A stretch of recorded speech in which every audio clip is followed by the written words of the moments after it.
Did America's safety net become a highway for fraudsters? A new report suggests that under the Biden administration, billions in taxpayer money may have been stolen due to lax policies and relaxed controls, leading a financial watchdog to label fraud as a feature, not a bug, within our government programs. Before we dive into the details, if you want to stay on top of everything happening in U.S. politics, hit that subscribe button right now and leave a like. It really helps this channel grow and ensures you don't miss out on crucial updates like this.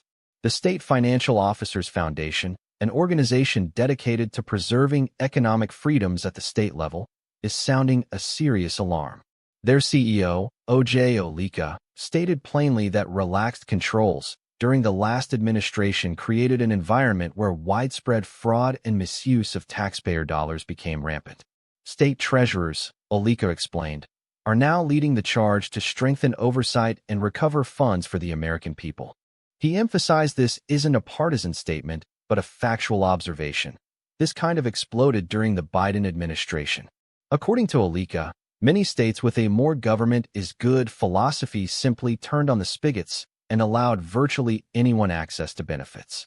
This pervasive fraud has become so deeply embedded that it's now considered a systemic issue, not an isolated glitch. This comes as a House committee also reported that the Biden-Harris administration failed to recoup an estimated $200 billion in fraudulent COVID loans. The SFOF's first-ever oversight report for 2025 highlights the critical work being done by state financial officers. They managed to protect and return a remarkable $8 billion to taxpayers last year alone, uncovering a staggering $50 billion in waste, fraud, and abuse.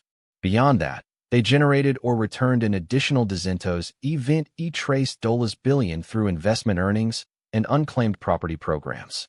Olika believes that fraud has essentially become an industry within the country, and the SFOF's mission is to root out the fraud industrial complex that exists within our government programs. He identifies weak, and sometimes non-existent, eligibility requirements during the Biden era as a primary catalyst for this explosion in fraud.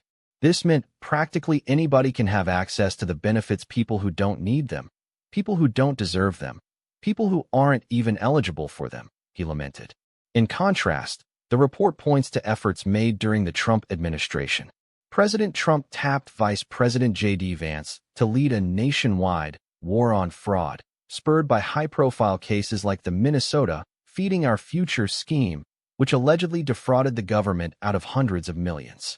Olika praised these efforts, writing a letter to the White House in February stating that SFOF members were allies already on the battlefield, ready to assist in protecting taxpayer dollars. He sees the current efforts led by Vice President Vance and the task force, in conjunction with state financial officers, as a comprehensive approach to eliminate fraud, root and branch, and restore functionality to benefit systems for the American people. However, he stresses that future administrations must maintain this crackdown for lasting change. The SFOF is actively collaborating with members of Congress, including House Oversight Committee Chairman James Comer, and state officials to ensure these anti-fraud measures extend beyond any single administration. Olika also hopes to see some of these changes codified through executive orders. He described the current system as enabling actions that are clearly unethical. It's clearly wrong. And you saw a lot of this actually take off during the Biden era. The report specifically highlights instances of massive fraud exposed in California, Maine, and Ohio, where Olika claims Democratic leaders failed to act due to a lack of political will. A multi-million-dollar hospice fraud scheme in California was uncovered. A Maine Health Services company faced accusations from a whistleblower for misusing millions in Medicaid funds. And in Ohio, hundreds of home health companies operating out of questionable properties were found to have billed the federal government over $50 million in Medicaid spending.